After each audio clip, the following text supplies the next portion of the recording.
Today, the FOMC raised our policy interest rate by 75 basis points, and we continue to anticipate that ongoing increases will be appropriate. We are moving our policy stance purposefully to a level that will be sufficiently restrictive to return inflation to 2%. In addition, we're continuing the process of significantly reducing the size of our balance sheet. Restoring price stability will likely require maintaining a restrictive stance of policy for some time.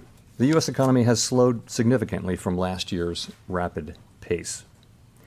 Real GDP rose at a pace of 2.6% last quarter, but is unchanged so far this year.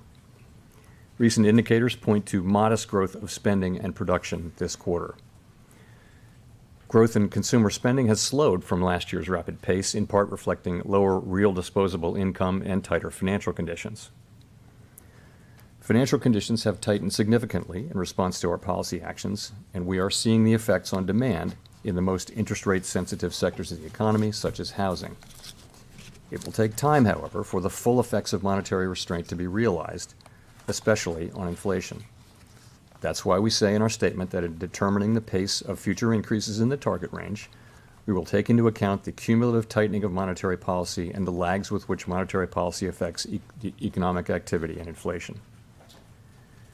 At some point, as I've said in the last two press conferences, it will become appropriate to slow the pace of increases as we approach the level of interest rates that will be sufficiently restrictive to bring inflation down to our 2% goal. There is significant uncertainty around that level of interest rates. Even so, we still have some ways to go, and incoming data since our last meeting suggests that the ultimate level of interest rates will be higher than previously expected. Our decisions will depend on the totality of incoming data and their implications for the outlook for economic activity and inflation. We will continue to make our decisions meeting by meeting and communicate our thinking as clearly as possible.